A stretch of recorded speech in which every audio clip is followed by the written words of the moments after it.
por eso, señalando de que estamos en un momento curioso. Avanzamos en algo, no nos entendemos en otra y de repente estamos retrocediendo también. Todo este asunto de la Amazonía y los pueblos indígenas tiene un aspecto positivo y una lección. Primero, que desarrollar la Amazonía ya no se puede hacer sin tener en cuenta a los pueblos originarios. Eso es la lección grande, ellos han salido a la palestra y eso bienvenido y eso creo que ya no va a haber retroceso. Rompe con una vieja costumbre republicana y también colonial. Y limeña, de decidir sobre la Amazonía sin consultar a nadie y con un afán colonizador. El segundo lugar es que el cambio que se está originando en la Amazonía y en las políticas nacionales es que ya no podemos seguir concibiendo el desarrollo amazónico talando y quemando bosques y que no hay otro camino. Con eso hemos talado ya 10 millones de hectáreas de bosques, hemos hecho un desastre ecológico y tenemos que cambiar, pero tenemos todavía en la Amazonía más de 63 millones de hectáreas de bosques que hay que conservar, manejar, hacer de esa riqueza forestal la riqueza de la región y eso puede ser la renta económica y estratégica del Perú en el siglo XXI, porque esos bosques valen para mitigar el cambio climático. El Ministerio del Ambiente lanzó el programa de conservación de bosques en Polonia, en la 14ª cumbre de cambio climático, y la reacción fue inmediata. Alemania aportó 7 millones de euros, Japón nos ha dado un crédito muy barato de 40 millones de dólares, primera etapa para manejo y conservación de bosques, y lo que puedo decir yo, que los indígenas que creen que les van a quitar sus tierras y sus bosques, todo lo contrario. Pero ¿de dónde surge ese temor? ¿Quién es el que ha alimentado estas tesis? ¿Quién es el que finalmente ha tenido más eficacia en divulgar sobre la base de la amarga experiencia que han vivido las poblaciones amazónicas? Y entonces eso es un rumor que se expande y prende. El Perú crea mitos y esos se van divulgando. Desde el año pasado, cuando salieron los decretos legislativos, se inventó la de la ley de la selva, que suena lindo, hermoso, hay que derogar la ley de la selva. Después esto fue dando tumbos y siempre se fue repitiendo y hay también personas e instituciones que adrede están desinformando y creando un caos conceptual en todo esto. Don Manuel Pulgar Vidal, bienvenido. Gracias, buenos días. Me gustaría escuchar su reacción sobre lo que venimos conversando. Bueno, lo primero es, coincido con el ministro, que nadie puede pensar en una estrategia de desarrollo de la Amazonía sin la consideración de los pueblos indígenas. A mí siempre me ha gustado hacer referencia a cuestiones históricas para entender el presente, porque muchos olvidan que leyes de desarrollo de la Amazonía del pasado lo que hacían era promover la colonización en esta idea de que la Amazonía era un espacio vacío que debía ser ocupado ¿por quiénes? Por las poblaciones andinas pobres que iban a encontrar ahí alternativas agrícolas para su desarrollo.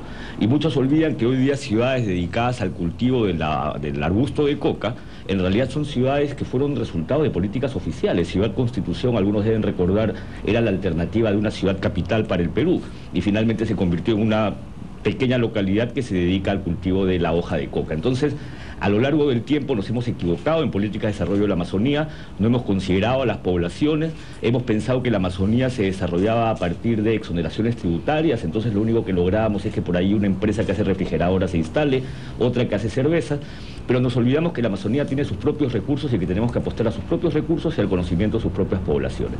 Apostar a diversidad biológica, apostar a recursos genéticos, apostar a biotecnología, a bosques, etcétera, y creo que una de las tareas principales a partir de este debate que se ha generado es hay que tener una ley de desarrollo sostenible de la Amazonía, consensuada y sólida, que considere todos estos elementos.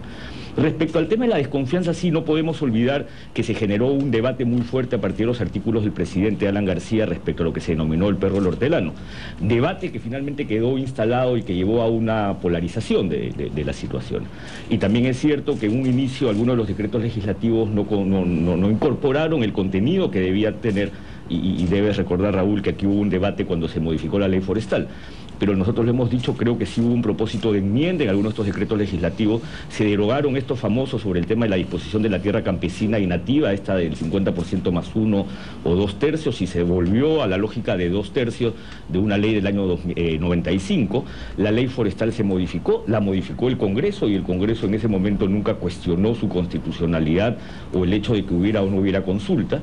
Entonces, la lógica nos hacía pensar que estas modificaciones, que además habían sido resultado de negociaciones, de demandas, podían un poco nivelar más el piso, pero ahora hemos vuelto a ver el tema de una exigencia ya no de que se derogue 1, sino 10 decretos legislativos. Entonces aquí hay una nueva agenda que pasa por un Congreso que desde mi punto de vista, y lo digo con toda sinceridad y probablemente dureza, no está actuando responsablemente, porque se está convirtiendo en un gran atribuidor de culpas, pero no viendo cuál es la tarea que le toca como Congreso ejecutar.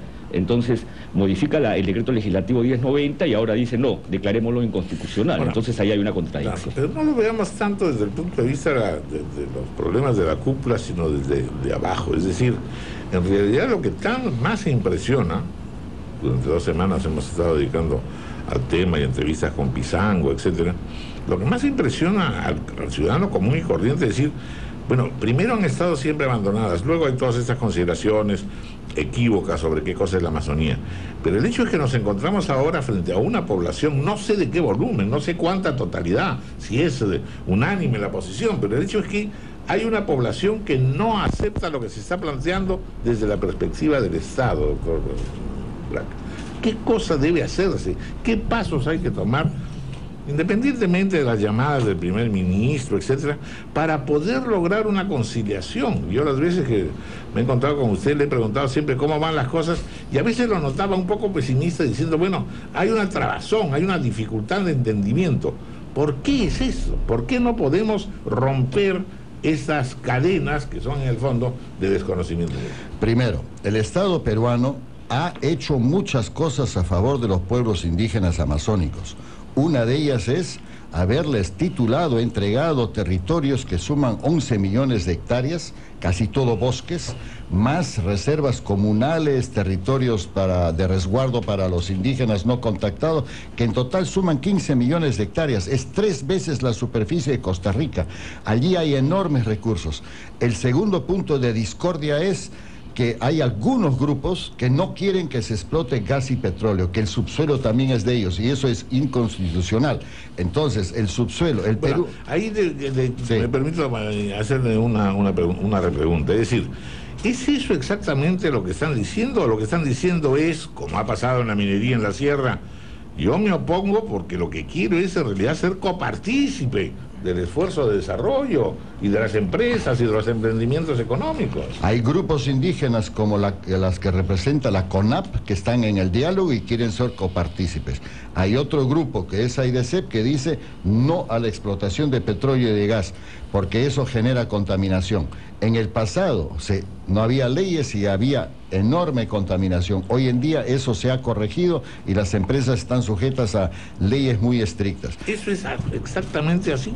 Es así. ¿Se está cumpliendo? ¿Se está respetando? ¿No hay contaminación? Los que no lo creen, vayan a visitar el lote de Pluspetrol en Camisea de 148.000 hectáreas que tiene estándar internacional ISO 14001, que no contamina nada y que para sacar el gas de Camisea de ese lote se han intervenido solo 80 hectáreas de 148.000. Quiere decir que se puede hacer.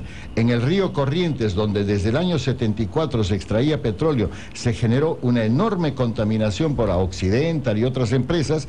Pluspetrol acaba de terminar la reinyección de las aguas de formación a los pozos para no contaminar las cochas y los ríos. De manera que eso se está corrigiendo. El otro punto